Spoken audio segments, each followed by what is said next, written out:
Hey guys, I'm falling asleep here, to be honest, but I am back and sort of ready to yap, but not really.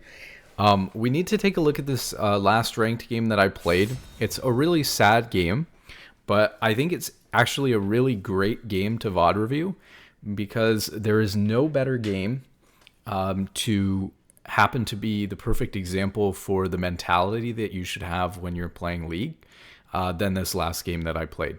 So last night, I did get to 455 LP. I don't know if my camera's in the way. Let's see. I got to 455 LP.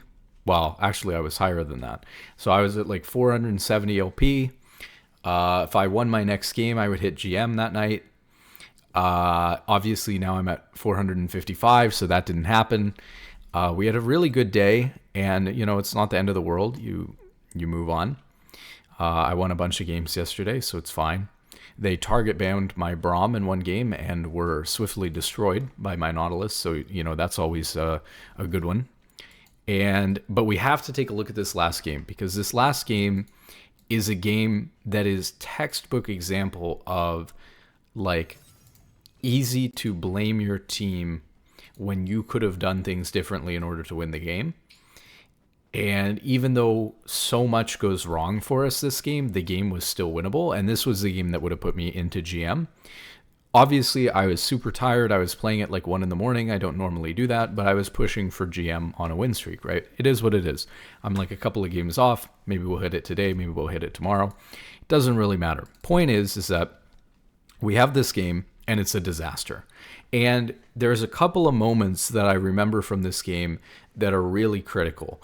And there's how the game started out in lane, which is that we strong-sided topside and we were playing weak-side bot. And it was a classic high elo game where each jungler was putting a tremendous amount of pressure on one side of the map while the other side of the map was completely screwed. And so we were getting zoned off of our wave, weren't able to walk up to the turret and CS. My AD carry was getting super mad. And on the other hand, we killed their top laner like 3 times and did the same thing to their top laner. Unfortunately, we played the lane in such a way that we were punished more than we should have, and we didn't play weak side as well as we could have. Now, I was playing versus a very good support player, Pocus, whatever his name is. Pocus is a challenger support player, right? And I was in High Masters trying to get to GM. So obviously a very good support player on the other team, playing a very good champion right now in Leona. But we could have played this weak side a lot better to mitigate what happened this game, despite the fact that a lot of players would look at how much we got bodied this game in bot lane by their jungler and blame, jungle gap or whatever.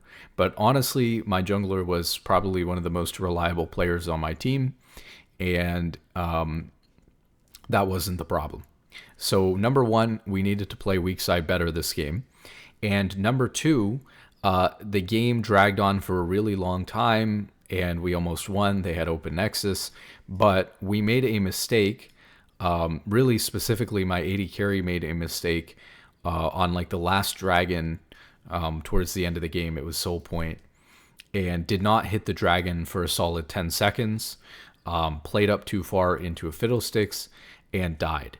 And I sort of did the same thing, but obviously there's a little bit of a difference because I'm playing Braum and I don't do almost any damage to the dragon. And I'm going to be more useful in that situation trying to zone their jungler off of the dragon than I am going to be hitting the dragon. But we're going to talk about how if I had played that differently and led my AD carry to the dragon or kind of voted with my positioning, which is a topic that I've really wanted to get into, that I think he would have done the correct thing and not been where I was. Despite that technically sort of being the right thing for me to do, I think if I had just encouraged him to go to the dragon, that throw wouldn't have happened. And so even though it was really much more objectively a mistake on his part, I blame myself for that happening. And this is something that you have to do if you want to get better. So this is going to be a prime example of the mentality that you have to have when you're playing League. It's very easy to blame things that you're not in control of and move on to the next game. And that's a skill, right? If you're in the middle of a game and you start blaming yourself and getting really down on yourself for what happened in the beginning of the game, you're going to play bad and lose confidence and do really bad throughout the rest of the game, even though the game's still winnable. So you have to have a balance, right? You have to have a strong enough ego that you don't lose confidence and play terribly for the rest of the game if something starts going wrong. But you also have to be able to recognize when you're making mistakes or affecting your teammates in a way that's causing them to make mistakes, even if it doesn't really feel like it. So let's get into it, right? So we start off the game. And again, we're playing like Braum, Zeri into Ezreal, Leona. And we're going to get weak-sided very heavily this game. And their jungler who's Fiddlesticks is going to come and zone us off of a lot of waves. But it didn't need to be as bad as it was, and we'll get into why, but it should be pretty obvious. So we start out here, we're just doing, basic 5-point guarding the entrances. Minions have spawned. And I'm going to move down like I do a lot of games into the bot lane bush. Let me just make sure here that we're seeing everything.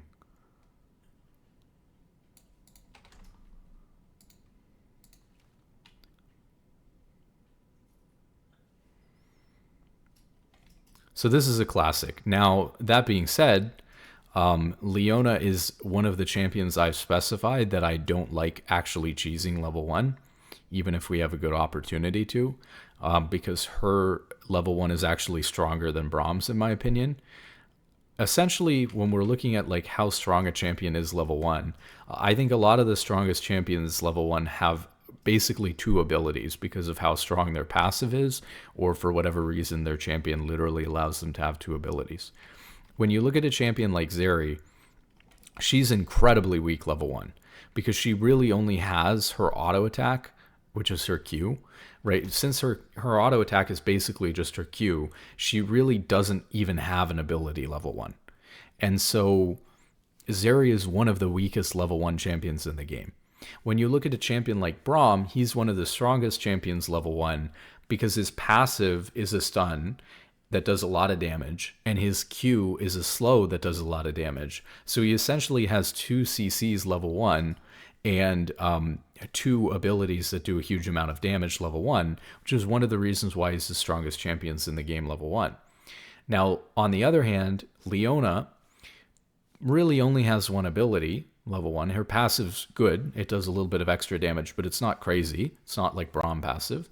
But her Q is on a very, very short cooldown right off the bat. We can take a look. It's on a 5-second cooldown, level 1, whereas Braum Q is on like a 7.4-second cooldown.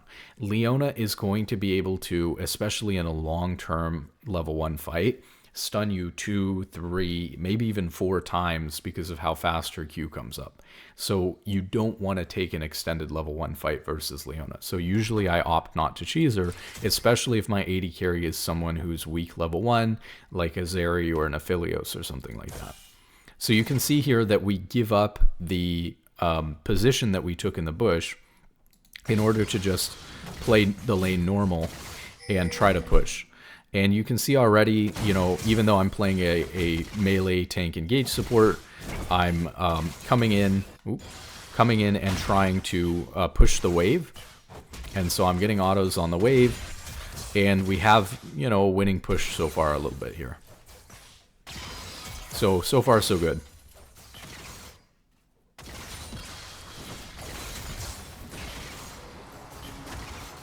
So Leona actually takes W level 1 here, which is interesting.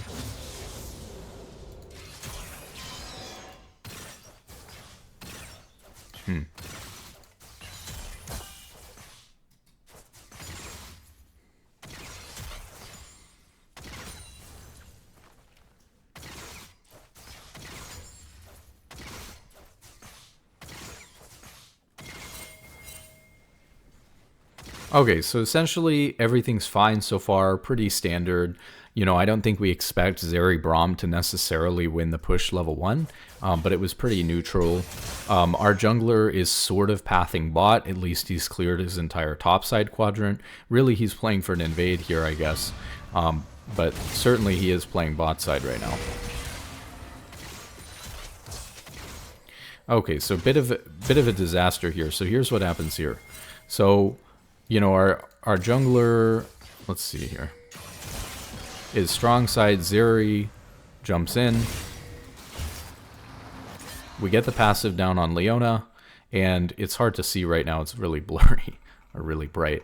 But she's 3 hits of Braum passive. So I'm Wing forward just for a little bit of extra distance and the resist so that I can get that Braum passive stun onto the Leona for extra damage and then walk away from the trade. Unfortunately, I W forward here and then auto attack a minion. And now my W is on cooldown and we didn't get that extra damage. So Shaco's pinging that he's waiting for his Q, and I respond by pinging that I'm waiting 6 seconds for my W and that we should wait that time before the gank. Unfortunately, as you can see here, I guess my W is kind of up. I end up flash Wing to the Shaco box to try to get onto Ezreal, but of course Ezreal has E and flash. I guess the idea behind this is that even if we turn on to the Leona here, I'm going to have so much distance on him that it's going to be fine. And I do hit the Q, but then I don't end up autoing the Leona. She just flashes away as well. And I end up dying here, especially as their jungler comes in. So, in general, I don't think that we played this very well because I think that I shouldn't have wasted my W trying to get that 4th auto on Leona, knowing that my jungler was coming. Even if I do get it, obviously it's important that I hit the auto attack. Obviously this is really Braum specific, but like we talked about in the auto attack video, I should hit the tilde key there. This is really Braum specific, but there's a problem. The reason why I don't do that a lot of times is because on Braum, if you hit the tilde key, it's not just your auto attacks that can't target champion, or that can only target champions. It's also, unfortunately, for some reason, Braum W. And so if you have an ability that like lets you jump to minions, like a Jax Q or a Lee Sin W or a Braum W, turning target champions only on will actually prevent you from being able to select a minion with your W. And so you have to turn it on after you W. But there's such a short time between when you W and then go to auto attack that it's really hard to toggle this on, you know, right after you W. So you can put your fingers in a way where, you know, you've already got your fingers on the tilde key so that you can W and then turn it on and then auto attack. And it's definitely something I should do more and get better at, but it's kind of a difficulty on Braum to use the tilde key because of it disabling your W on minions. So I think that there's just a couple of things here. I think I should immediately go towards Leona. So maybe that would be just flash queuing the Leona, or, you know, doing the same thing that I did, gaining a lot of distance by flash Wing the Shaco box and then queuing the Leona. But then instead of, you know, not getting any autos on her, if I would have been able to auto her, I think that would have gone better. Or potentially playing it more conservatively, knowing that they've both burned flash, or that they're both going to burn flash. Maybe if we don't chase the Leona down as much, it doesn't go so bad. And then our jungler ends up dying here too because of the counter gank. And so it's a bit of a disaster, right? Like, we burned their summoner spells bot, but we've actually ended up bleeding 2 kills for nothing. Oh, maybe Ezreal died here, actually. Did they get Ezreal?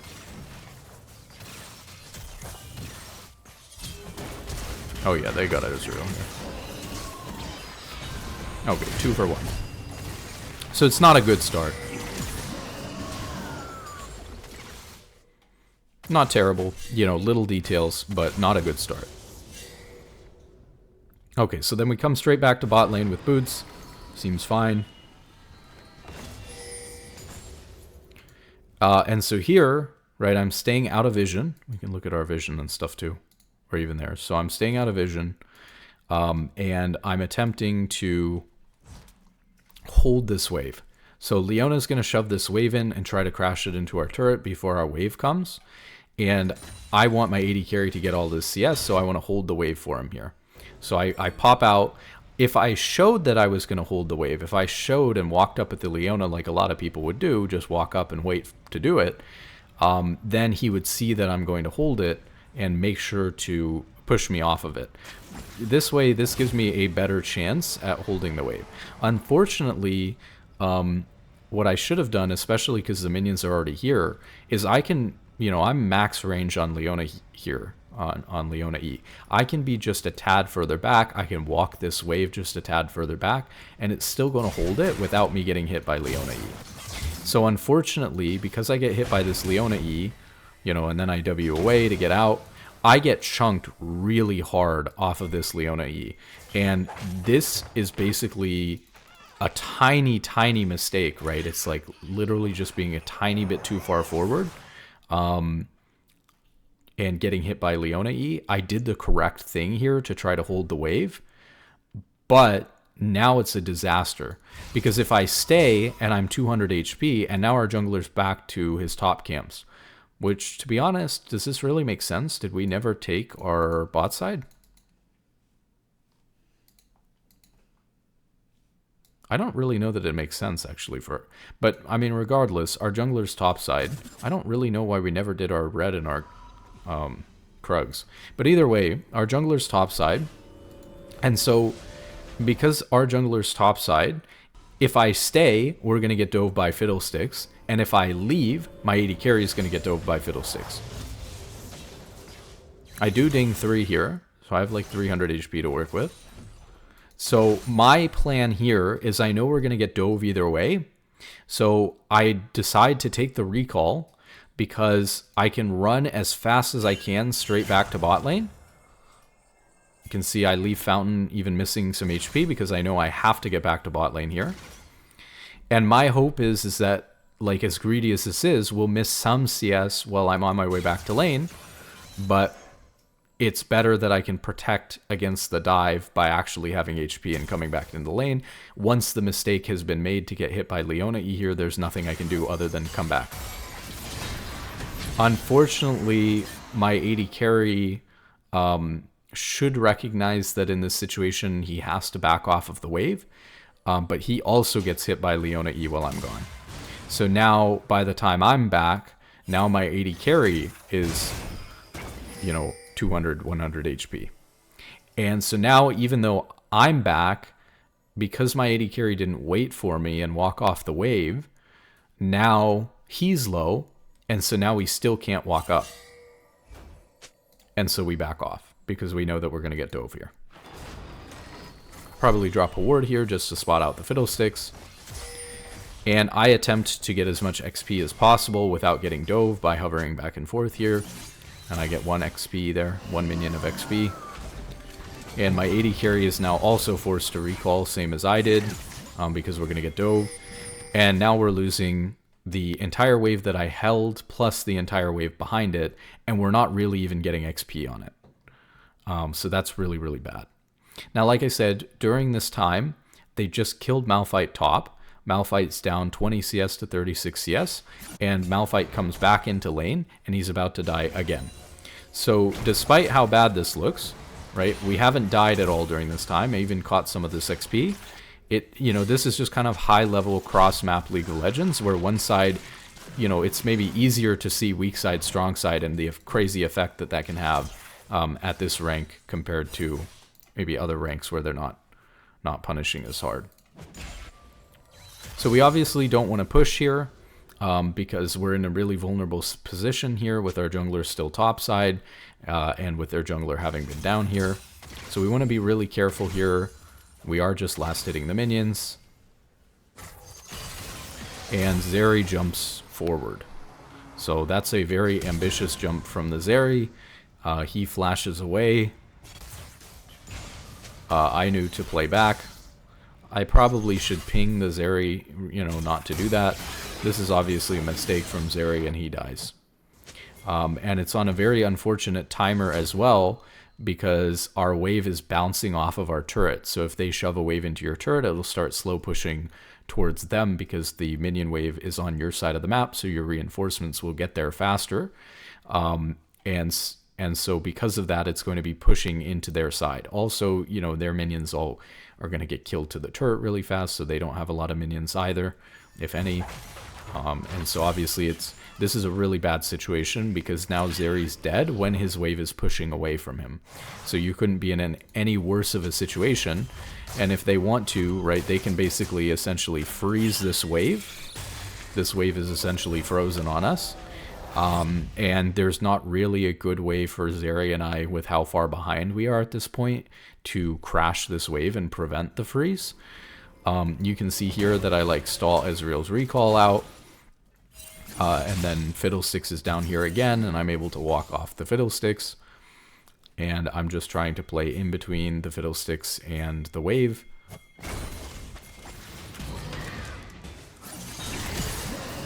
I don't get hit by Leona E. And I'm just able to W out to the Zeri. But this is also not good, right? Like, ideally, I would have played this second Fiddlesticks regank the same way as I played the first one, which is I would have been standing down here instead of walking up and trying to hit the minions. Me trying to go up for that last hit nearly killed me, right? If I didn't have Zeri there to W to, it would have killed me. And now, just like getting hit by the Leona EQ before, even though I didn't even get hit by the Leona E, getting feared into them and losing all of my HP means that Zeri is once again 1v3 under turret, because Fiddle can just walk right around here and threaten dive on the Zeri, and so now Zeri has to give this wave yet again because I've gotten chunked. And so while this is a bit of a disaster, right, and a lot of people would say jungle gap, like the Fiddlesticks is like crazy destroying spot lane, you know, our jungler came bot and got us killed, etc., etc. The reality of the situation is that I could have played the initial gank better, and I need to know my champion's limits to preserve my life if they both flash away instead of overcommitting. And I got chunked by Leona EQ, which caused Zeri to be forced off of the wave. He got chunked because he was in an awkward situation where he was, you know, forced to run off of the wave, and of course he didn't do it properly enough, and so he got hit by the Leona as well. But he wouldn't have been in a vulnerable position like that where he has to make the tough choice between the wave and his HP if I hadn't put him in that situation by getting chunked here when I held the wave anyways. And then here, right again, where I nearly died of this Fiddle gank, yes, I don't die, but now I'm leaving Zeri in a vulnerable position 1v3 under turret yet again because I lost my HP. Now again, he should walk off of the wave and give this wave because I got chunked and had to recall, and he knows he's 1v3 again. He tries to outplay the dive and ends up dying here. So that's, you know, not good. And really unfortunate now because our wave is again bouncing off of our turret and slow pushing into them. You know, we have even minions here, 7 minions to 7 minions, but our wave is arriving first, it's stacking up first, and our next wave will reach our wave faster since it's on our side of the map, like I said. So our wave is yet again pushing away from us. There's no way I'm going to be able to instantly clear this wave before the next wave gets here because I'm just a Braum, and it's a cannon wave. And now I'm back in bot lane, and my AD carry died on the dive, so now there's nothing for me to do bot lane. Realistically, I probably should have pathed mid here because there's nothing for me to do bot lane with my AD carry dead. Let's see. Regardless, they get a kill mid. Let's take a look at what happens. So regardless, they get a kill mid, and I'm actually able to find them recalling in the bush, and I'm even able to find Leona. But unfortunately, their jungler is here again, and is able to safeguard the Leona from me being able to potentially even just kill the Leona here. Now our wave's pushing away from us again, and I want to try to push this wave out, potentially cancel the Fiddlesticks, but I don't have enough HP, so I let Zeri walk at it. Zeri should probably be spending this time making sure that we get this minion wave into their turret, since this is our opportunity to back, but he's looking for the fiddle. But it's okay, we get the wave in either way. So we crash the wave. Thank goodness we get the opportunity to crash the wave. Maybe Ezreal waited a little bit on an item or something like that. And I was able to stall out Leona, so she wasn't back in time either.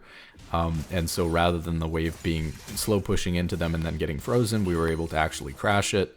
I take a recall because I lost all my HP again.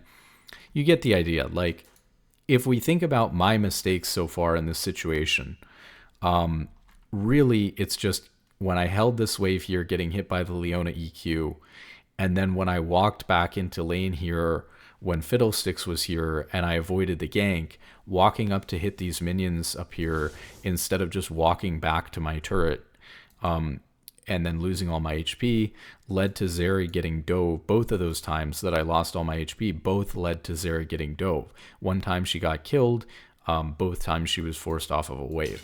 And so essentially, if I don't get chunked those two times, Zeri would have been in a much better position this game. So right now we're looking at a 52 to 33 CS deficit. Well, we know she lost at least one wave when she got dove. We know she lost about a wave and a half when I got chunked and then Fiddlesticks forced her off the wave the first time.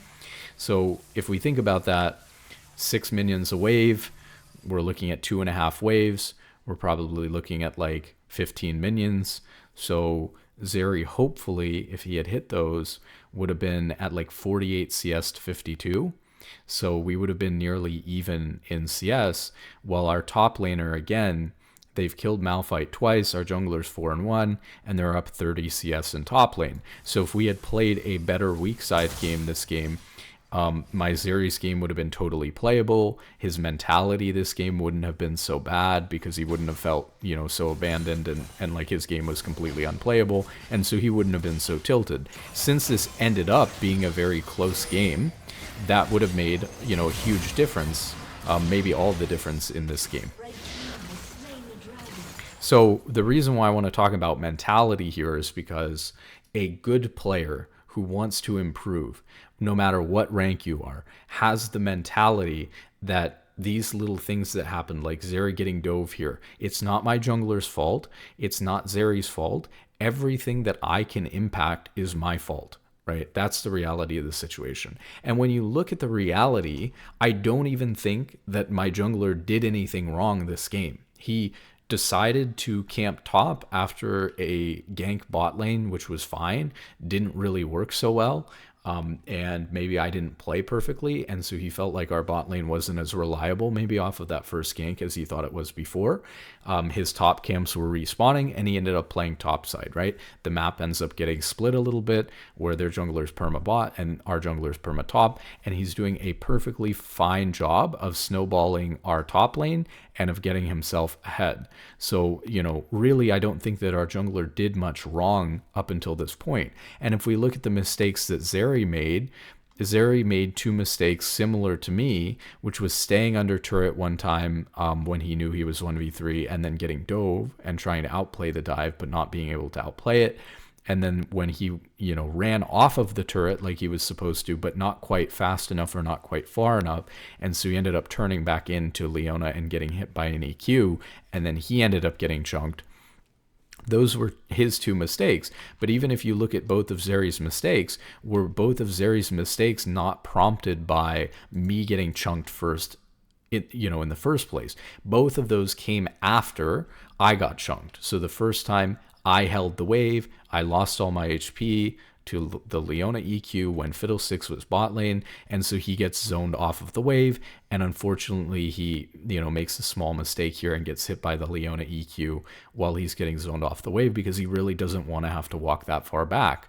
The fact that I'm in a high enough elo that my AD carry will even walk off the turret in almost every rank. If I were to play like this and lose my HP like this, their jungler, right, or I mean our AD carry would never walk off the turret. In like diamond and below, my AD carry would never leave the wave He would never walk off of this turret. He would have been dived twice because of what happened with me.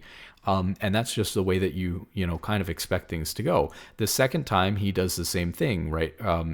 Well, he doesn't walk off the turret, but he does what I just mentioned, which is he decides to stay under the turret, get some of the CS, and try to outplay the dive, and it doesn't work out. But two people lived with one turret shot. It was pretty close. I don't think that dive is particularly outplayable unless the opponent really messes up. But, given the circumstances, he probably feels, that he's not worth as much gold as before, although he's only died twice and he's got an assist, so his gold reset. So I don't know. But, I mean, I guess if you're really far behind, you feel like you have to take that extra risk in order to stay in the game. And so I understand why he did that the second time. My point is that the mistakes that Zeri made so far, I guess there is that other one. He did die, here when we knew that, like, Fiddle and the Fury were coming. And I mean, if we want to be more equitable to me, or whatever you want to call it, if we want to be more fair to me, then obviously Zeri shouldn't have died here when the Fury and Fiddlesticks were coming. I knew that was coming. But if we don't, and if we want to put as much into my hands as possible, I knew that they were coming, and I should have pinged my AD carry. And maybe he would have lived there too. So all of a sudden, imagine this game, right, where I don't get chunked by the Leona and I don't get chunked by the Fiddlesticks. Zeri never gets dove. He never loses any of these waves. And I can ping him off of, this Nefuri and Fiddlesticks coming bot. And he wouldn't have had either of his deaths then, because one of them was getting dove and one of them was the one where we knew they were coming bot, and I could have pinged him to back off. So at this point, right, Zeri might have 0 deaths and be nearly even in CS to their AD carry. So really a lot of what happened this game was in my hands, was in my control, but only if I played at an extremely, extremely high level. But if you want to get better at the game, especially because we're talking about, I'm playing versus a challenger player, I'm playing in like a GM challenger lobby. These are the things that you have to do. You can't get chunked like this. Whether it's, a tiny, pixel difference or not, whether you get hit by the Leona E, it just can't happen. We talk about a lot. I think this is really important to my philosophy about League 2. How do you determine how bad a mistake is in League? Is a mistake in League the egregiousness of the error? Like, how close it was to being the right play, or how hard it was to prevent the thing from happening? Or do we measure a mistake in League? So that would be like, some people judge mistakes in League as this is so different than what I normally expect myself or my teammates to do, that's why it's really bad, because it's so out of the norm. It's such a bad mistake compared to the way people normally play at this rank or whatever, or my expectations. But I actually think a better way to measure how bad mistakes are in League is to measure the outcome. Because at the end of the day, if we want to win more games, we don't care about whether the mistake was being, 50 units too far forward. We care about whether the mistake cost us a lot and how it impacted the outcome of the game. And so the reality is that you can have an AD carry that dies 10 times. And if you die one time right before a Baron or an Elder Dragon or something like that, your one death could have been worse on the outcome of the game than all 10 deaths that player you had on your team who was feeding had. And so the reality is that you measure mistakes in League based on the impact they have on the outcome of the game. And so while I made the correct decision to try to hold the wave, and it was a little mistake to get hit by the Leona E, the result of that little mistake was gigantic. And that's why it's so important to focus on the details, because sometimes it's not fixing big egregious mistakes, it's fixing small mistakes that have big outcomes that's going to make you a better player. And so we'll get into the rest of this. So obviously we had a lot of control over how this weak side went, and we just did not play it well enough given the circumstances. We obviously could have played a much better weak side game this game in order to have put our team in a better position to win. Now, despite all of this, and we'll probably fast forward because I think we've gotten through most of what happened here in the very beginning of the game, it is 4-4, and we are up 15,500 gold to 14,500 gold. We are up 1,000 gold. This is one of the reasons why I don't think that my jungler played bad this game, because we're winning the game despite the way that we played bot, and we had plenty of opportunity to play this better bot and to be 2,000 gold ahead instead of 1,000 gold ahead. So regardless, right?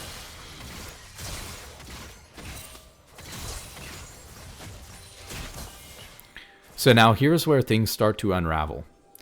At this point, our top laner, who has a huge lead. Sure, Shaco got all the kills, and that was mentioned, but he has a 30 CS lead. He is Eclipse. Maybe he didn't have Eclipse when he died. Okay, to be fair, he didn't have Eclipse. He has Caulfield's pickaxe and longsword and boots, compared to Amp Tome boots and 2 cloth armors. He dies diving the enemy Malphite. This is not even close. And then he blames lag in chat. In GM, by the way. So this is not even close. Lag or no lag, you never kill the Malphite here, right? So this is where things start to really unravel for us as a team. Because obviously, because of this weak side and the way that we played it, we're very far behind bot lane. Despite that, our top laner has a huge lead, which he then proceeds to throw, not once, but multiple times. And this gets our jungler really upset. And almost in a way, although he's not going to say this, almost on our behalf, right? Because the reality is that you have to make a choice as a jungler sometimes to help one person out instead of another person, whether it feels bad for them or not. And if the person that you help as a jungler is a random player, you don't know. Maybe in Hilo you sort of know. Actually, Shaco said that this guy always plays well when he's on the other team, but this game he didn't play well. When you have to make a choice between helping someone or helping someone else, and you choose to strong side a top laner, and you get them really far ahead, and then they play and throw the game from ahead, that feels really bad because it makes you look bad as a jungler, and it feels really bad for your bot lane if you gave all your resources to the top laner and then your top laner blows it. You play like this, you get zoned off of Wave's bot lane just for the person who actually got to play the game, who got to have a fun game, who got resources poured into them, who got ahead. That person, if they throw the game, it feels really bad for everybody, right? Because now it looks like we should have played through bot lane instead of doing this or whatever. So our jungler's down here. We kind of look, but we're not hard committed to looking here. And unfortunately, our jungler ends up getting caught here by the Fiddle ult. I don't have E here, so I can't block. Kind of wanted to see, what did I initially E? I E'd when I jumped in. Maybe just to get the quick Q. Yeah, I have to. I guess I don't need to E there. So another little thing, right, like my jungler obviously shouldn't be still playing up here. Obviously, like, plays over, ganks over, there's no play. I don't know why he's still lingering in this bush. But if I didn't really need to use my E there, I didn't throw it up during the middle of my W, so it didn't really help me get a quicker Q. And, like, I didn't take so much damage. I got hit by, like, an Ezreal auto attack in Q. So I didn't take so much damage there that I needed to do that. Obviously, my E would have been a lot higher value here. So my jungler sort of overplays that. And now, they're up 500 gold, and we've sort of thrown our lead because our top laners died from ahead. Our junglers come bot and died again to another counter gank. And again, this is what I'm talking about. If you're a, player who is prone to blaming your jungler, you're going to look at Shaco coming bot and dying twice, and me dying when Shaco ganked us twice into a counter gank. And then him camping top lane only for our top laner to die. A lot of players would get so frustrated with their jungler this game and just scream jungle gap, right? None of this would have happened without jungle gap. If you're this AD carry, right, you think that the combination of your jungler coming and dying twice bot to a counter gank, strong siding a top laner who ends up dying 1v1 to a Malphite when he had a 30 CS advantage and a huge item advantage on him, trying to tower dive him, by the way, you would essentially think, and then your support gets chunked twice, leading to you missing 2.5 waves and getting dove once. You would essentially, and then you got 4-manned and killed. You would essentially say that your team is so completely gapped that your game is unplayable and you might give up at this point already. So, but the reality is that not only is this game still winnable even in high elo where teams are much better at closing out leads. In fact, you can see the game's still pretty even, obviously. But this is still very much in Zeri's control. It's still very much in my control, even though we're the players who are doing the worst. Now again, and we can watch what happens here, Renekton decides to dive the Malphite again. And ends up dying yet again. That was quite bad as well, like the first dive. And this time he had full item. He had Eclipse this time, 2 plated steel caps and Bramble Vest Malphite with, again, a 30 CS lead, a 32 CS lead here. So all of our junglers' time spent playing for topside is essentially all for naught, because our top laner is now 0-2 and has essentially thrown away his CS lead in terms of deaths to the Malphite. So now they're even in gold. If we check here, oh, actually Malphite's still behind at gold, but yeah, either way, not very good that he threw.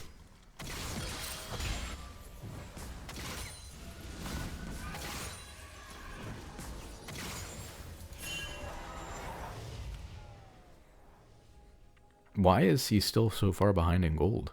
I guess because of the assist that Renekton has is making up part of this, but I still don't see why the gold lead would be that big. Either way, regardless, obviously it's like a big throw, and the game is looking a bit doomed. So now we're down 1,000 gold, but you know, everyone's been in this situation before. Their team was down 1,000 gold a couple of minutes ago. At least we're able to come back and shove another wave into their turret. I'm even able to pick up a plate here. Zeri even splits the gold with me by coming back here at this point. And you can see that actually cut the gold lead by about 500 gold. I mean, probably we took another plate somewhere at the same time. Renekton gets killed again to a Fiddlesticks gank.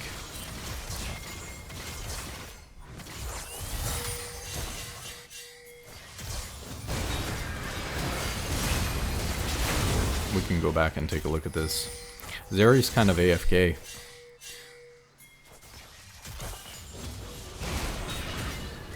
I don't know, like, if Zeri doesn't notice, or is, like, watching top or what, but not really participating here. But he manages to, you know, jump out over the wall, and I even managed to jump out and live here with Flash, just barely.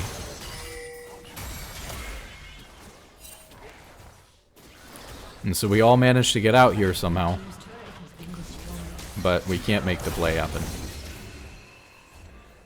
This is, you know, second time their mid laner's gotten first move as well. So obviously it's kind of a disaster all around. And our top laner's died for a 4th time now. Fighting into the Fiddlesticks here. Even though we didn't see Fiddlesticks bot, we knew it wasn't there. So now, obviously, our Renekton in the span of like 3 or 4 minutes has managed to go from being up 30 CS on a Malphite, with the Malphite going 0-2 to now being 0-4. Obviously, from Zeri and my perspective, it's really, really easy to just say that this game is over. We're down 3,000 gold against Challenger GM players.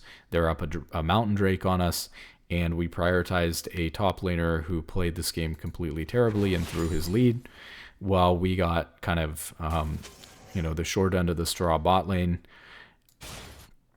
just completely getting zoned off of every wave and unable to play the game with lack of jungle support, with 2 ganks from our jungler that ended up being countered and leading to us getting killed. Actually 3 now, I guess, if you look at that other one, but that was their mid laner countering. Their mid laner's also gotten prio and come bot twice. So this is a classic, you know, if you have a bad mentality in this game, you'll think that this game is over, you'll give up, you'll blame your mid, your top, your jungler, and you will move on, you know, in peace. But the reality is, like I said, that this game is still very winnable. And even with all of this stuff happening, you know, we talked about this before with the CS gap between Ezreal and Zeri. If he had gotten, you know, those extra 15 CS, and he's now sitting at 100, there's a world where Zeri and Ezreal are extremely close to each other in power level here.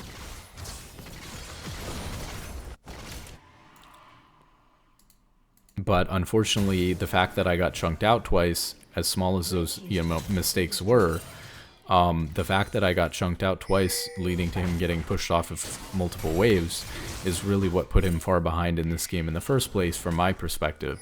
Because I can't change the Shaco ganks, I can't change that he decided to play for top lane, I can't change the fact that my mid laner is losing prio to an Nefiri.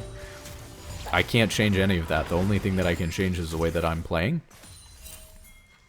And if I had played that part better, we would have won. So let's kind of skip through this. There's mostly 2 parts that I'm interested in, because I think we actually play pretty decent mid game in order to come back. So I'll just kind of let it, you know, play through so you can get an idea of what's going on this game. But more or less, we have a pretty like okay to bad mid game.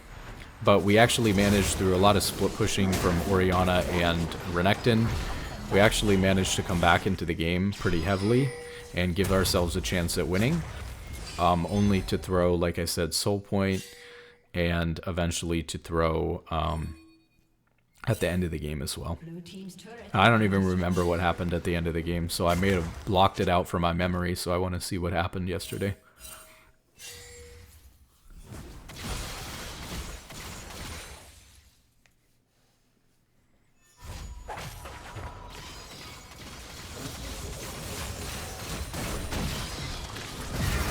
I remember this one well. So you can see here that actually I placed some wards, and at this point I ran out of wards and wanted to recall here. Let's see if we can see. Yeah, I don't have any ward stacks. You can see it shows a little number 4 down here. I have nothing here, so it means I have no ward stacks. So I essentially wanted to recall, but Zeri decides to push this next wave. And I recognize that we've got to push this next wave out as quickly as possible and then leave. I probably should have left towards this direction, since I had some vision up here and knew there was probably nobody down here. So I guess running off this way was not good. Either way, we were going to be, I mean, even if I'm running this way, we're probably dead. But obviously a decision to shove that wave was not good. I should have maybe just recalled in this bush and trusted my instinct. Maybe I should have pinged Zeri off. Either way.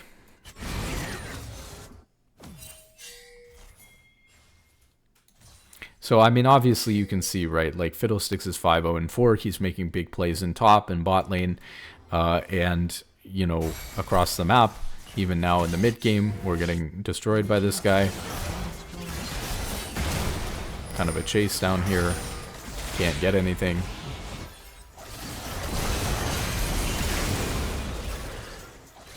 Oh, I remember this too. I don't really know what Renekton was thinking here. He just kind of walks in 1v3 and just dies. And I think he said that we should FF after this.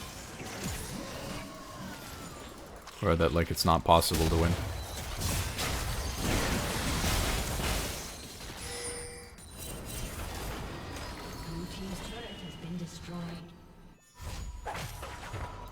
I'll skip forward a little bit again. We're trying to get to like the later mistakes that were made at really critical points in the game rather than watching the whole thing. But again, you know, it's a very easy game. We're now down 6,000 gold, 4 to 14, 2 dragons to 0. This is the most classic example of a game that you believe to be so lost. And in lower elo, it's even easier to win these games because they're even more likely to throw and to not know how to use their lead correctly.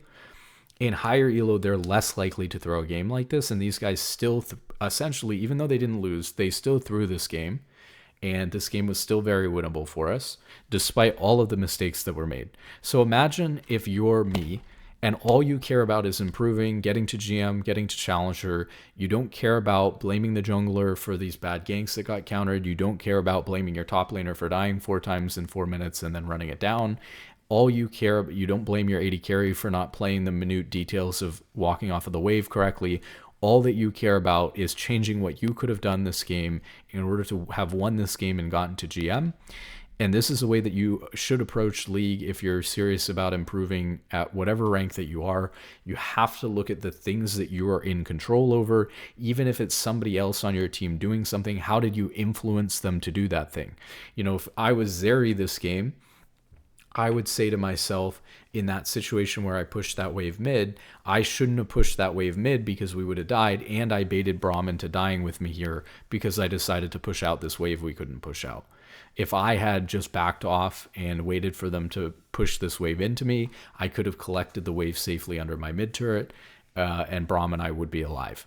So you have to figure out not only what you're in control over, but you don't realize how much influence you have over your teammates, how much you vote with your positioning or make a decision and then people follow you, and you end up getting people killed, or the snowballing effects of or the butterfly effect of I did this thing and it led to this thing happening. If you can't logic that out, there's a lot of players who play this game who refuse to accept responsibility and who don't know the game well enough to logic out, if I get chunked by Leona here, Fiddlesticks will come bot, Zeri will have to walk off the tower. If he doesn't decide to walk off the tower, he will get dove and die, and it will be my fault because if I had not been chunked out, I could have been here and prevented them from even wanting to dive us in the first place because there's a full HP Braum sitting under his turret with the Zeri. And so a level, pre-level 6 Fiddlesticks, level 3, level 4 Fiddlesticks is not going to come zone us off the wave or dive us, if there's a full HP Braum there. So even if it's a small mistake in terms of how close I was to getting hit by Leona E or making the right decision to hold the wave, but unfortunately getting hit by the Leona E, it's the effect that matters the most, and it's what you're in control of, and this butterfly effect of what happens as a result of the things that you do in the game, that if you improve those minutiae, if you improve those details, other things will start going better for you in the game as a result of improving those things. And so it's really hard in a game like this where it's a really important game. I would have promoted to GM if I won this game. It's really easy to get tilted at the jungler, or to get tilted at the top laner, or to get tilted at my AD carry. But realistically, if you look at the way we played, has my jungler really done all that wrong this game? Like, has he really made that many egregious mistakes? Has he really cost our team that much? No, he hasn't. If you look at our Zeri, has he really made that many egregious mistakes or cost our team that much? Not really. If you look at me, have I made that many mistakes and cost our team that much? A little bit. To be honest, if we're looking from an objective perspective, the player who's played this game the worst so far is the Renekton. If we're being honest, right? From an objective perspective.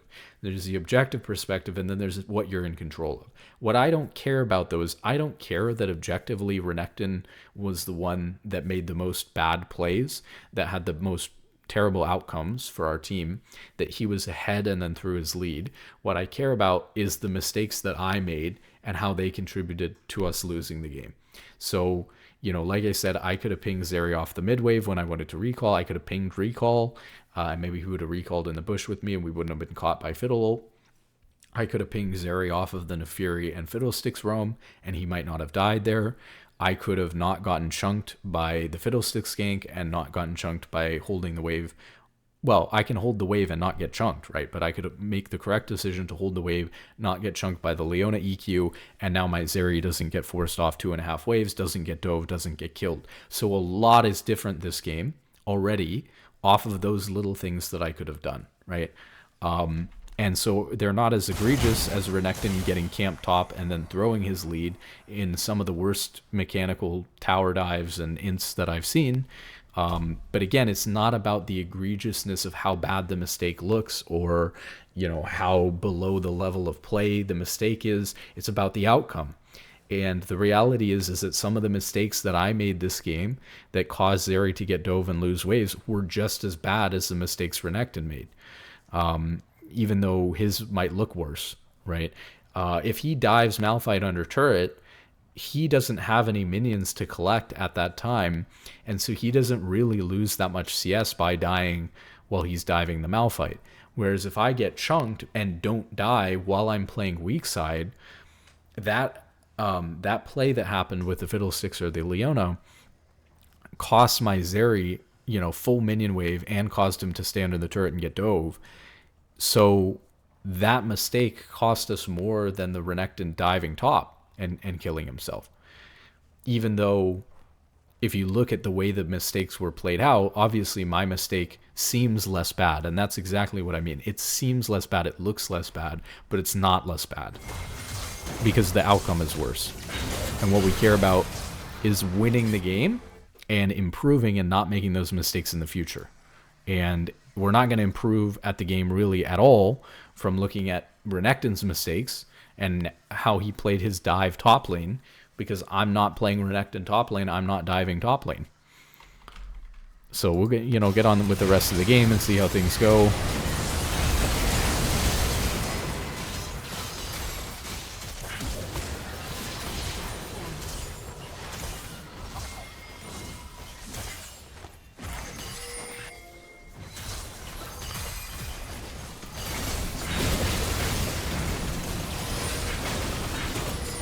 We managed to pick up some return kills, some chase down kills. Okay, let's take a look at this. This was bad. This was actually really crazy though, in my defense. So right here, we've just picked up this return kill, these chases, where we were able to chase Leona down into this bush and kill her with Braum passive, and Shaco was able to use his clone to kill Ezreal, finish him off under the turret here because they overstayed a little bit. I think they've just finished up picking up their third dragon, the Cloud Dragon, and we're in a really good spot right now. If we wanted to, Baron's up, we're pinging on the way to Baron, who pinged on their way to Baron. Orianna pinged that she's on her way to Baron, so potentially we're looking at a Baron play here. This could result in us getting Baron, and I think given how desperate we are in the game, still after these shutdowns and return kills, we're still 5,000 gold behind the enemy team. We're facing Soul Point already at 20 minutes into the game. In a game where we're playing with a Shaco and a Renekton who don't scale very well, I think that this is a situation where we definitely want to go for Baron. Now here's what happens, which I swear is really crazy. I'm clicking into mid lane right here, and I W to my Shaco when he gets feared by the Fiddlesticks. As I W to the Shaco, you can see this instantly happens. He is spawning the Rift Herald, and because I right click forward or like around my character, I'm like spam right clicking with my character to move, I end up grabbing the Rift Herald right as he spawns it. Not because I wanted to take this Rift Herald into the turret, but because I was clicking in the same spot it happened to spawn the instant it spawned. Never had this happen before. It was so surprising, and again, I'm very good at drifting the Rift Herald, because if you right click to move the Rift Herald like you're moving your champion, it will move in whatever direction you want it instantly. It'll instantly turn instead of you having to drift it. I was so surprised that I ended up starting it off the wrong direction. I was clicking down here because I was still clicking to move my character before I realized what happened. Now, I end up trying to make the best out of a bad situation because we still have a numbers advantage, and so this is a 4v3 in mid lane. And Rift Herald knocks people up if you run into them. And we've got a guy TPing right in front of me, so I managed to knock up the Malphite when he TPs in. And then I drift around, drift king by the way, and hit the turret. Orianna gets a 2-man ult, but then we get wiped by Fiddle. Now, this is a disaster. To be honest, right, this was a very unfortunate situation because of the Rift Herald spawn on top of my right click, which has never happened before, which is crazy. But if I had drifted the Rift Herald backwards and instead of crashing into the turret, if I would have just ran out, maybe we would not have gotten hit like this. Maybe had I not even clicked into the Rift Herald, which I know wasn't my intention, but let's say I clicked the Rift Herald and ran it the opposite direction, that would have looked really grief, but we probably would have just backed off of this play instead of walking up into Fiddlestick's ult. So technically this is my fault too, although this was a really crazy situation. So now we had a situation where we could have potentially looked Baron. Actually, now that I think about it, with Fiddlestick's ult up, even with Leona and Ezreal dead, probably there's no Baron play here. But obviously this ended up being not so good. We did get the mid turret with the Rift Herald, but not what we wanted there at all. So that was really unfortunate.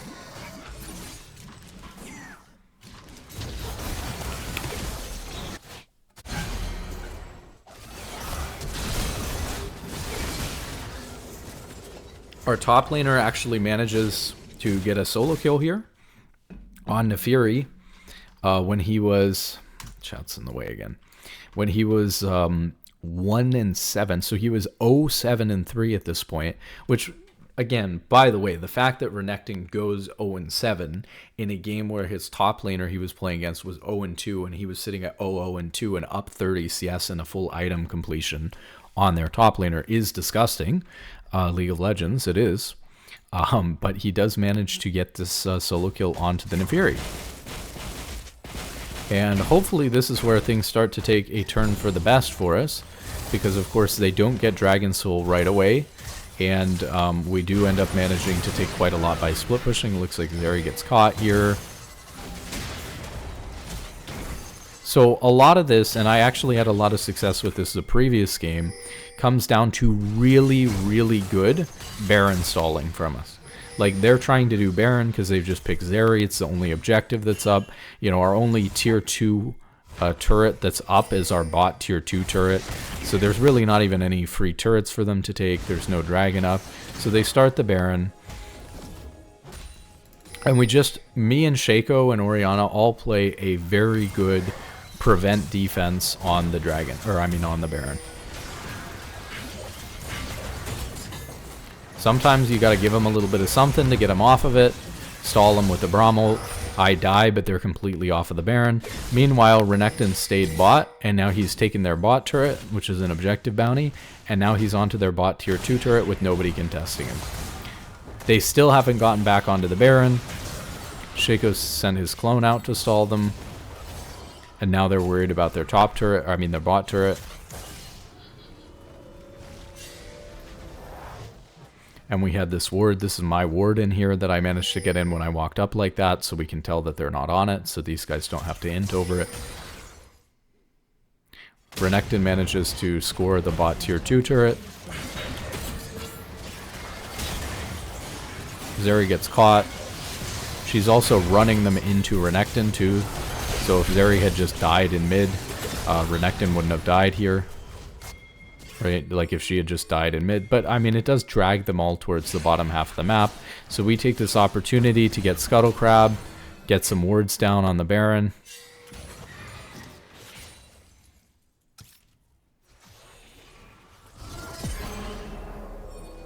And so now we've got 2 people dead, and we're back to this prevent defense on the Baron. We cannot let them get this Baron.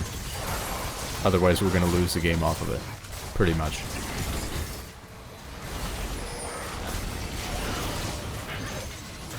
So we get another ward, try to move it out of the range of the control ward so we can still see what's going on. Baron's getting low, so we got to get in there.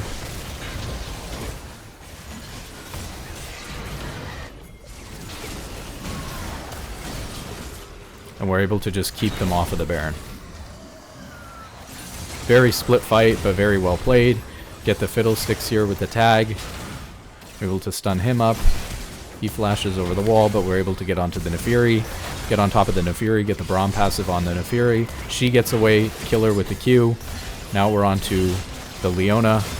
with the Renekton, and now we get the kill, and now we can potentially turn around and look at the Baron ourselves, except our jungler is dead. And Dragon, which is Soul, is coming up in a little bit, so we decide to back off.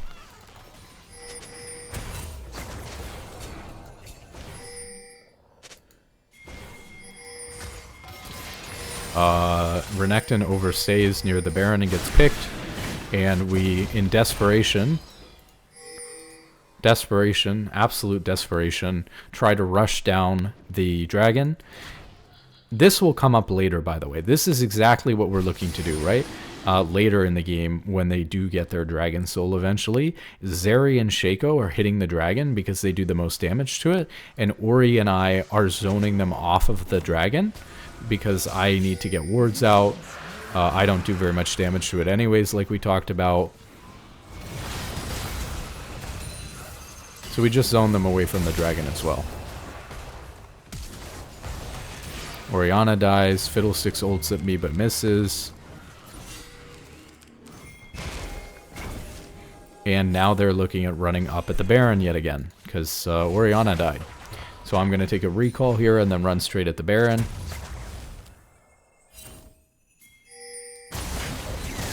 And we're going to have to once again go into prevent mode on the Baron.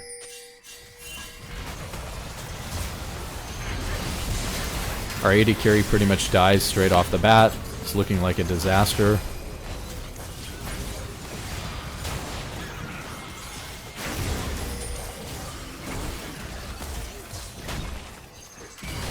Good Braum ult here to disengage.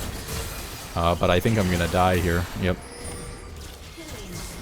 But we've certainly stalled a little bit of time again. But now we have 3 people dead, so it's not really much of a better situation than just the Orianna being dead. Again, Zeri died really quickly here. Not the greatest stall from him. They're on to the Baron. It's getting pretty low. They're kind of free hitting it. There's not a whole lot of stall going on this time. But Fiddle ults at the Orianna and dies. Makes a mistake, and their team immediately peels off of the Baron.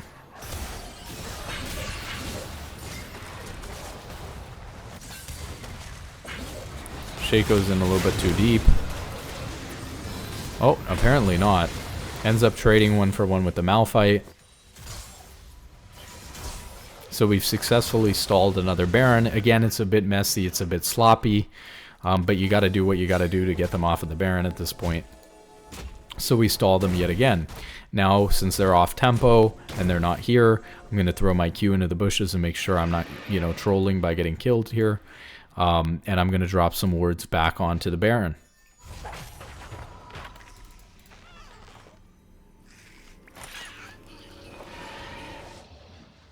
Yeah, so I decided here, I remember this, I decided here, this is, with this type of Baron wall setup, Barons spawn now in different, with different terrain setups. And what I really like to do with this Baron is keep a ward here and a ward here, so that if they control ward it where they typically do in the middle, they're not actually going to be able to cover everything. So even if they clear one of these wards, the other one will see what's going on with the Baron. So we have really good coverage, because even if they drop a control ward on the Baron, this one will be out of the range of the control ward but still see the Baron. And so we really know what's going on, or at least see them if they come into the Baron. So now, it's Leona's turn to ward. I've got to reset and get some more wards. I hover the Zeri, though, to make sure she doesn't die for as long as I can. And now we're coming out to, get vision on the Baron again. It's just the same thing over and over again. We end up trying to pick the Leona. We have absolutely no damage. Kind of shouldn't use ult here on Leona at the end.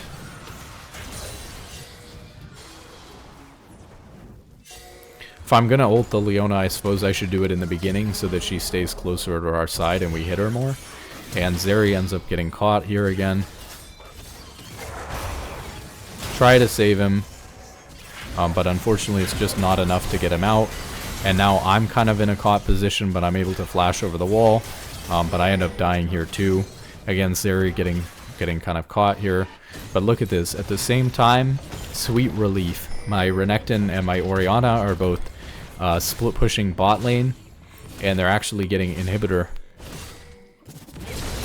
And the rest of their team hasn't even started the Baron yet. For whatever reason, I don't know if they, you know, have been stalled so many times on the Baron, they have PTSD or what. You know, we don't actually have people to stall them necessarily. They end up killing Nefiri here.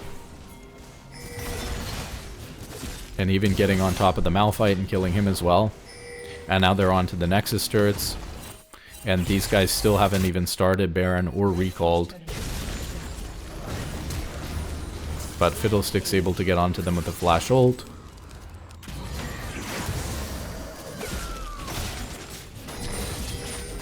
And we're looking at another dragon coming up soon.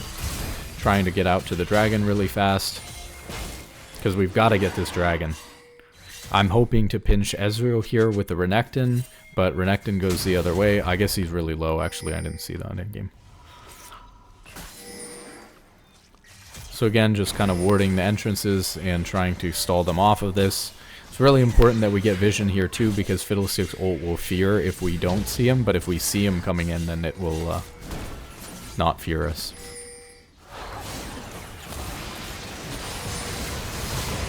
We end up saving the Shaco here. Again, kind of a messy fight, but we get a pick onto the Nefiri. And now Renekton's trying to probably run down mid and split push. And Orianna's TPing bot. We're able to find a bit of a nice fight here until Fiddlesticks ults us over the wall. So let's take a look at this. So again, we have a pick here. But Shaco's really low. Obviously, like he's even hitting recall right here. And Renekton chases him down. I mean, maybe this is a tough call. We don't have vision of the Fiddlesticks here, I don't think. Yeah, they even have this control warded. So, you know, maybe I shouldn't ult here to encourage them to fight this. Or maybe I should ult here and then back off. But by continuing to move forward here, we're potentially opening ourselves up to this Fiddle. We even see Fiddle for a second right here. So we definitely need to back off. Yeah. And instead I'm trying to protect the Renekton. Too much protecting the Renekton. I should just stay with the Zeri right here. And so this is really bad. Obviously Renekton and I get killed. Shouldn't have died there. And this is really bad because it's soul point. Shaco doesn't even get his recall off. Luckily because of Orianna's TP. This is how close we were, by the way. Oh my god. Luckily because of Orianna's TP, you know, they basically all recalled to defend the Nexus. And Shaco is actually able to do the dragon. And Zeri zones the Fiddlesticks off of the dragon and even kills him. Orianna dies and the Nexus is, you know, at about 1,000, 2,000 HP. So we end up stalling the soul yet again. And, you know, we're not too worried about the Baron situation because we've been able to successfully stall that so many times. But we're just going to run out here and ward the Baron yet again. And at this point, like the Malphite even says in all chat, that they basically lost since it's open Nexus versus double TP. They've done a really great job of split pushing so far, and their team has been unable to capture a Baron, and we haven't lost a single inhib or inhib turret, so they have no real way to defend or to threaten to end the game on us, and so we're in a really good spot. We're going to give up the Scuttle Crab here. Again, we've got these two wardeds that I like so much on this Baron. And Renekton is looking towards the Nexus. They've got this warded. And all we've got to do here is make sure that we don't get caught by a Fiddle ult. Fiddle shows bot. And so when Fiddle shows bot, I immediately walk and start the Baron. And Renekton 1v2s and actually ends up getting a kill. In fact, may even get another kill here. So we're doing the Baron. Yeah, he gets the second kill, 1v3.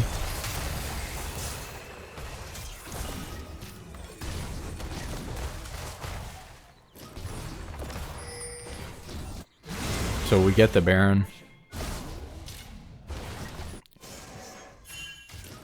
We're kind of running down for Orianna, but he might just be dead. Yeah, looks doomed at this point. So we're going to allow Orianna to try to kite this one out. Orianna manages to actually get out. We see if we can try to get a pick on Ezreal, but it's Ezreal, so he gets away. We get this second mid turret. So obviously you could say that, like, more or less, even with some deaths on stalling dragons and barons, for the most part, the mid game has gone well enough for us, right? Like, there's been some mistakes, but it's gone well enough that we're really favored to win this game. We're in a really good position at this point. And so I can't really complain too much about the mid game. It was a very scrappy mid game. On a tank engaged support, you're gonna die in a mid game like this. It's just the way that it's gonna go. No regrets about deaths over Baron or anything like that. There were some, right? Like when I decided to stop my recall here and try to push this wave with Zeri, but that was like very early mid game. When I like chased up with the Renekton here, although that ended up working out okay. And, you know, when I died here trying to defend the Zeri, even that's not too bad.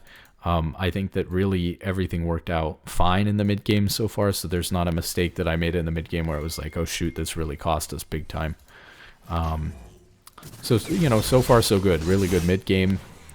Game definitely looks winnable. We got Baron still, so we should probably go look at pushing like top.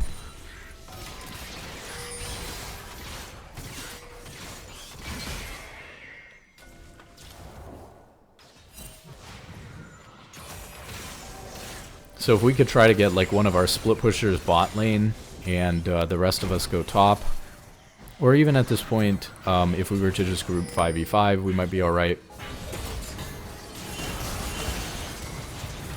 Ah, I remember this, the 9-man Braum ult, but it's fine. You know, so I fish for an engage, it doesn't work out, and we just leave. No need to overcommit. I thought it was a nice Braum ult. They didn't like playing into no vision against Fiddlesticks, which was fine. Maybe Fiddle would have wiped us there, who knows. Either way, we're playing pretty well. Like our team's on point. We spot out the Fiddlesticks. We're clearing bushes. We walk up and take this turret. Now we've kind of got a chase down. But we don't want to walk too far up because Fiddlesticks is going to be here. Oh, we see him mid though.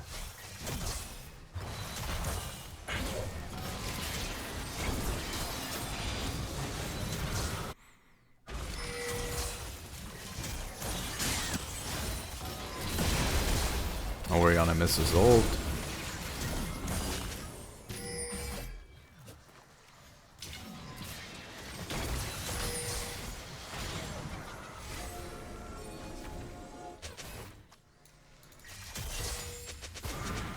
And we just give up pushing on this wave because, again, the dragon's coming up. So we got now the next dragon. So this is it. This is the throw. So everything's going well. We've now managed to take a bunch of turrets. We had an inhibitor. We got Baron. We go up 1k gold. And we swung the game back in our favor. They have open Nexus. And our solo laners are strong. And all we have to do is get this dragon so that we get third Drake, they don't get soul. So let's see what happens. So I stay up mid, you know, trying to keep them back for as long as I can. They don't know that I'm by myself, but of course I know I'm by myself. I'm not actually looking to fight there or anything like that. I need to be very careful to not get caught there. If they do all in me, if Malphite ults me, if Fiddlesticks ults me, I do have flash. But, you know, I have to be very careful to not get killed there. Dragon's up really, really soon here. And you can see Zeri's playing the same game as me. She's trying to zone them off the wave. She's trying to catch this mid wave. But Dragon is about to spawn as we speak. So Dragon is now up and they're running away. So at this point, when they're running away like this and we have good vision control, we should just turn on the Dragon right now. You can see Shaco starts running at the Dragon. And unfortunately, the Zeri is running all the way at their entire team instead of hitting the Dragon. And I wait for him to come back And he even wants to keep continuing forward here. But as soon as I have the opportunity, I blast cone him back towards the dragon, so that we'll hopefully play for the dragon. And I continue to stall here by continuing to try to keep the Malphite off of the dragon. Again, Braum can play like this because I don't do any damage to the dragon, and I have a lot of ability to stall with my tankiness, my Q to slow people from getting in, and of course my ult. Zeri, on the other hand, does a lot of DPS to the dragon and needs to be hitting it. So we're stalling them out, we're stalling them out. Finally, Zeri's hitting the dragon, I believe. Actually, still looking for W. That's an okay. So I use the Braum ult to stall them out. And Fiddlesticks gets in with the ult and kills us. Had we immediately done the dragon, this wouldn't have been a problem. Had Orianna played with us instead of split pushing, they would have funneled into this choke and lost a team fight. But instead, we are 4v5, and you could think about it even as 3v5, because the Zeri instantly died to the Fiddle without doing anything, and without even doing DPS. I think she autoed the dragon with Q one time. And so we end up getting wiped. Tommy Pencils does his best to stall here with the Malphite in the bush, but the dragon is just barely not low enough for him to smite it away. You know, keep in mind at this point his smite does 1200 damage, so if there was just 200 extra damage done to this dragon, he would have been able to finish it off with smite. And of course Fiddlesticks died, so Fiddlesticks wasn't there to smite it, and Malphite's just able to finish this off with them for soul. So now they get soul. Of course, Orianna's trying to backdoor and ends up taking their inhibitor, but since they had all inhibitors up, I don't know that Orianna should have been playing for a backdoor. We were now ahead of their team, and it was open Nexus, or not open Nexus, right? They had inhibitor up. So with having to go through the entire inhibitor and having to go through full HP Nexus, I don't think there's a world where Orianna ends the game here. So I think he should have played with us. Obviously, Zeri should have hit the thing. And so this was like a really big mistake. But like I said, I think that if I had not played with Zeri like this, so even though in theory on paper, this is something I mentioned at the very beginning of the video a long time ago, I know. I mentioned that you can kind of vote with your positioning. Remember, this was 200 HP. Sure, Braum doesn't do a lot of damage to the dragon. Sure, they would have gotten in here faster if I would have gone and done the dragon.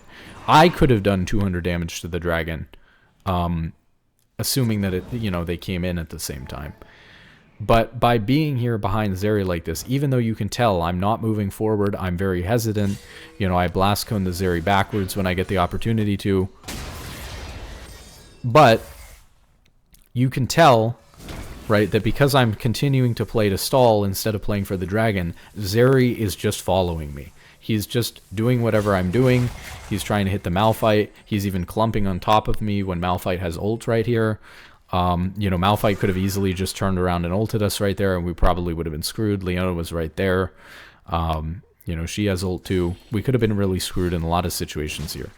So I think for the most part, Zeri, if I could have gotten Zeri to come immediately to the dragon, this could have been a lot better look. And so I really think, even though this is kind of, thin argumentation, I really think that had I just walked straight to the dragon, Zeri would have walked straight to the dragon. Then once he started hitting it, and he was committed to doing the dragon, then maybe I can walk towards this bush, and I can... Do I have wards? Maybe not, but maybe I had some. I could have posted up in this bush after they started the dragon, after I put Braum passive, which would have done 200 extra damage to the dragon easily. I could have put that on the dragon and then left, and then I could have stalled them like this, in this corridor or whatever.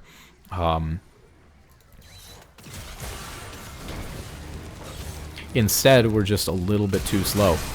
And I think we're a little bit too slow, obviously, because from Orianna's perspective, because she's split pushing like a 3000 HP inhibitor and a 5500 HP Nexus when there's no no inhibitor down, and we win 5v5 because we've overtaken their lead at this point. You know, because Zeri's like chasing into the jungle, she even wanted to just run in 1v5 to their team instead of hitting the dragon. And from my perspective, it's literally just because I didn't go immediately to the dragon and essentially like vote with my positioning to lure my ADC to actually hit the dragon. Shaco probably also, if we go back, literally everybody, right, could have been hitting this. Renekton did come to the dragon, but he was also initially playing for the split push right when it spawned. I mean, we can see dragons up now, you know, and if we really wanted to be doing this, Renekton, any of the 5 of us could be right on top of the dragon right now when it spawns, and we just weren't. So we just wasted our time that we had with how far back they were. We just wasted it running to it too late. So Shaco could have been on it. He was the first one on it, but he could have been on it earlier instead of mid. We could have been on it instead of mid, etc., etc. It may be the case that they would have gotten in faster if we weren't stalling them so much here. Maybe the case for sure. But, you know, we had to hit the dragon faster here, it looks like, so.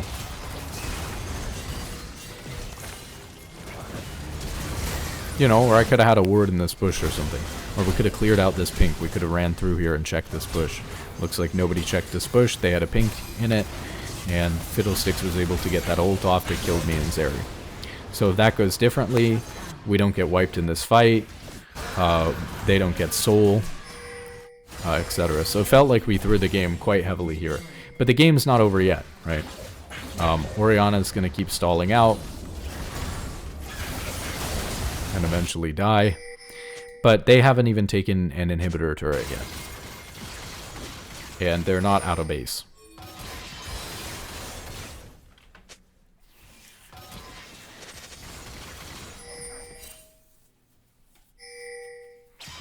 So I'm already respawned. Zeri and I are already respawned. Orianna's the only one who's still dead.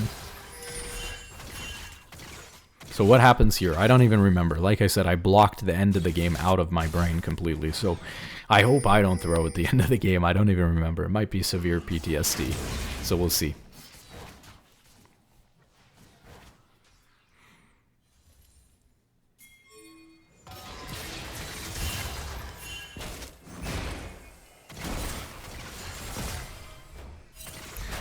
Okay, so let's take a look. Malphite started his ult right here.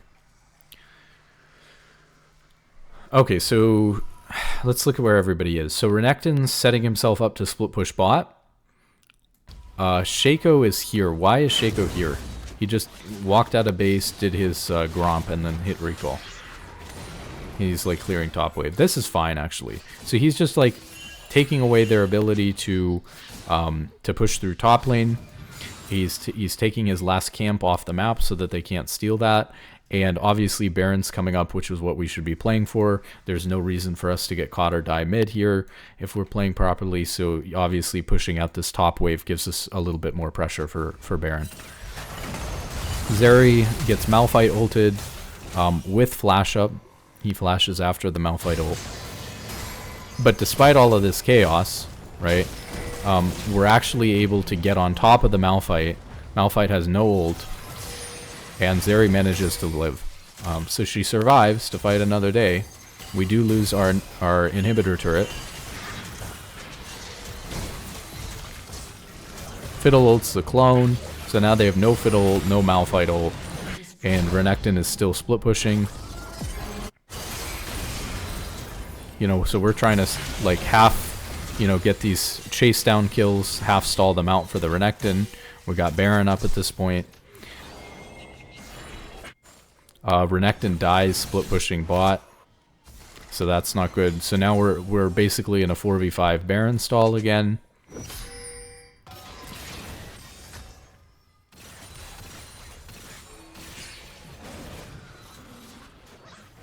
Orianna TPs to this control ward in the middle of the jungle instead of stalling the Baron.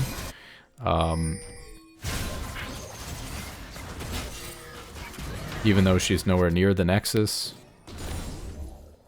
It's not like there's really anything to push here anyways, of course, because the inhibitor's already dead, and she's probably not going to be able to walk in base and hit the Nexus. So it's, you know, I think Renekton's made a mistake by dying split pushing here. Orianna's made a mistake by TPing bot. Regardless of the situation, we're 3v4. We've got to hold the Baron. So let's see what happens.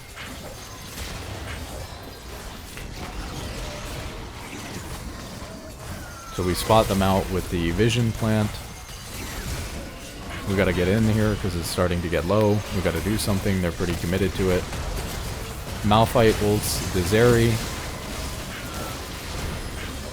Hold on, let's see. Uh-oh.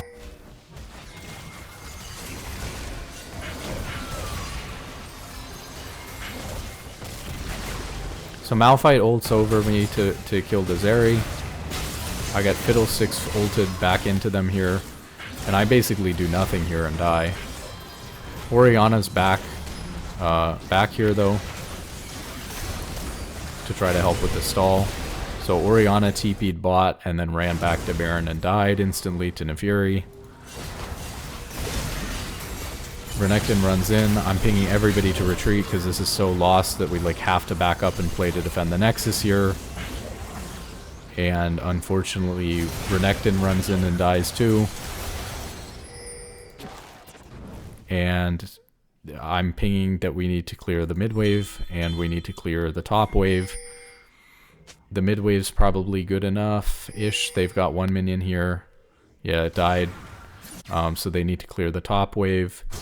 So their nearest wave is this top wave. Unfortunately, they did not stay and try to push out this second top wave. And so now they can end off of this wave if they are able to hold. I'm up in 5 seconds though. So they just got to try to clear the wave. He gets ulted by the Malphite again, but I'm able to get out to them. And this is the clone. This is looking okay so far. Big Braum, Leona stunned under the turrets. I'm getting Fiddle ulted here, but I'm able to W out to the fountain. Zeri walks in here and dies, and we lose the game. So you basically have this sequence at the end where Zeri doesn't hit the dragon, whole team doesn't hit the dragon when it spawns. So they're just barely able to get in and get soul. And then we set up after that, you know, they have no Malphite ult, no Fiddle ult. Renekton dies split pushing bot. Or I guess they did have those things. Maybe I'm thinking of a different situation. Renekton goes bot, dies split pushing 1v1 right before Baron spawns. Orianna TPs and then decides not to split push bot, runs back to the Baron, which leaves us 3v4 trying to push or trying to defend against the Baron. And then Zeri gets Malphite ulted into Fiddlesticks ult. I get Fiddlesticks ulted and killed. And Orianna just runs into Nefiri and dies at the Baron. Renekton just runs in and dies. Even after the three of us have already died, instead of playing to defend Nexus here. Zeri, me, and Shaco respawned to try to be able to defend, and it was close, but Zeri just dies to Fiddlesticks, and we lose the game. So obviously, this was an extremely close game. Very little differences in this game would have made a big difference and probably resulted in us winning the game. And so I essentially draw this from my perspective as a support and as a bot laner in this game. The things that there were lots of mistakes. Obviously, you can see that in a close game like this, any one of us, the Shaco, the Renekton, the Orianna, the Zeri, or me, could have played things differently in order to win this game, for sure. But what you have to understand is a winning mentality, an improvement mentality in League, is when you recognize what you could have done, what was in your control in order to win the game. Whether it seems like the rest of your teammates are griefing or not, whether they're playing their best or not, you need to play your best every game to give yourself the best chance of winning all your games. In a game like this, if we go way back to the beginning, had I not been chunked out by Leona when I was trying to hold the minion wave right here, had I not been chunked out by Leona, had I just been paying a little bit more attention, had I been moving backwards, had I spaced appropriately, we would have held this wave for Zeri, and I would have had full HP, and so I wouldn't have had to recall, and so he wouldn't have been forced off the wave. Potentially even after this mistake, especially since I leveled up and gained some HP here, potentially with 350 HP and level 3 on Braum, potentially I could have stayed here anyways to potentially outplay the dive. You know, it is Braum, and they're very, you know, this is their first dive, or where they try to force him off the wave.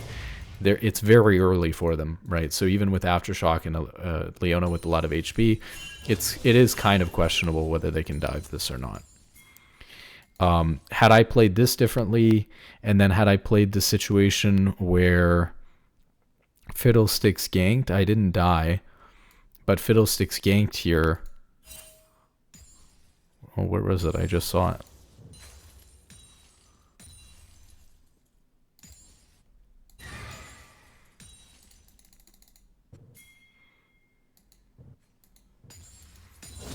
Right here. Had I played this situation, so Fiddlesticks comes to gank me. Let's see if I can see this. Oh, so this is where he gets 4-manned. Right? I could have pinged him off of this since we knew they were coming. Fiddlesticks comes to flank me, but my positioning is fine, so I'm just able to walk it off. I know he's going to potentially regank this. Instead of walking up here, I should just do the same thing as I did before and walk out. Even though I don't get hit by the Leona E, and even though I don't even die here, and in some ways we waste a bunch of their time, the fact that I'm able to, or the fact that I lost all my HP here again, meant that Zeri again gets zoned off of a wave. So if this sort of thing doesn't happen, we're just so far ahead in this game because our weak side, if we play it well enough, is not that bad. Like if we had played weak side better this game, Zeri would have been in so much of a better position. And then later into the game, like we talked about, there were a couple of mistakes mid, you know, dying to this 2-man fiddle here, chasing with Renekton up here out of this bush onto that play, and you know, positioning over here instead of immediately going and hitting the dragon right when it started. If I had just immediately stood on this dragon, just like if anyone had immediately stood on that ocean dragon, people would have just started hitting it, and it may have changed, you know, the timing in terms of when people were able to run in and how we stalled them out and stuff like that. But I think we would have had a much better shot at getting the dragon had we just started it right away. And so, you know, that would have been better as well. And we could have played like this last team fight, for example. It was a disaster with Orianna teleporting randomly and our split pushers making a lot of progress, but then kind of randomly not doing anything at the end and just like teleporting and dying in side lanes randomly. Like, yes, that happened, but we could have played this last team fight a lot better because I essentially did nothing in this fight. Yes, it was a, you know, messy Baron stall again, and we had stalled a lot of these plays out decently at this point throughout the game, but had we played this one better, we would have been okay. Instead, I just end up dying here like this, and obviously that's not going to win us the game, so could have played that one better. If we look at this situation, did I have wards? No, I didn't have any wards either, so that's why, like, but maybe had we approached from a different angle, like if someone was seeing what was happening over here, we couldn't get fiddle ulted over this wall. So you guys get the idea. You know, it's really all about mentality. Even in a game like this, especially in a game like this, it's a really close game. You know, at the end of the day, if I die 10 times, there's not really a reason why I should be blaming anyone else for losing the game. There are obviously plenty of mistakes I must have made in a game like this, and we just went over them. And there were a lot of key moments where you don't realize the butterfly effect of how you messing something up can so negatively impact the other players on your team. And obviously, had we played the weak side better, this game probably would have just been won. It sounds weird to say, but it's even possible, as crazy as this is, that the Renekton wouldn't have felt pressured into tower diving top lane if we weren't falling so far behind top or bot lane. If we were playing good weak side gameplay bot lane and we didn't, you know, fall really far behind and Zeri wasn't getting smashed, Zeri's mental would have been better, which would have potentially led to a lot less problems in the mid game and a lot less deaths related to that Zeri playing poorly, and all that. So at the end of the day, you just have to remember that when you play a solid, clean game of League of Legends, it's going to have this butterfly effect of your teammates playing with a better mental state, knowing that they have a better chance of winning the game. And it's going to have a crazy impact on changing the outcome of these close games in a way that's really positive. And you just, sometimes games like this happen, mistakes are made, but you've got to learn from them and blame yourself from the mistakes that are made. A lot of people, this was a tough game, tough loss. Like I said, I would have, it was a long 42-minute game. There were plenty of opportunities for many of us to win and would have gotten to GM if we won this one. So it's a painful game to go over, but a lot of players would have, blamed their jungler or blamed their top laner for throwing their lead, or blamed Orianna for, TPing bot twice at the Soul fight and then at the last Baron fight, only to split push nothing down, or blame Renekton for getting solo caught at the end when he was split pushing, or blame the Zeri for being, a tilted player who threw and died over and over again without really being very useful. You could do all of that, but it doesn't help you win your next game. It doesn't help you improve. It just tilts you and makes you upset. And so it's really important that you see the impact that you're having in your games and the mistakes that you're making in your games, even if they seem less egregious to you. And keep in mind that your mistakes are always going to seem less bad to you because you understand the reasoning behind why you did what you did. Your teammates don't give you that sort of benefit of the doubt, or you don't give your teammates that sort of benefit of the doubt because you don't know what's in their head. You don't know why they're choosing to do what they're choosing to do. But I'll tell you, like I've said, if you blame yourself and the things that are in your control and you focus on fixing those mistakes, you will have a huge positive impact on the teammates around you and situations that you didn't even think you were having any impact on because of the way the game snowballs, because of the butterfly effect that's happening in the game. And just frankly, by giving your team better hope and morale at winning the game, and all of these things. So, this was a tough one. Mostly I just was going to VOD review this one for myself anyways, so I figured I'd throw it out there because I think this is a perfect example of one of those games that's extremely tough. People played really bad. It's very easy to get upset at a game like this, high stakes game, and blame other people, but you've got to focus on yourself. It's the right mentality to have for improvement. Hope you guys enjoyed. Hope you guys learned something. Good luck in solo queue. At least better luck than me. And have a wonderful day.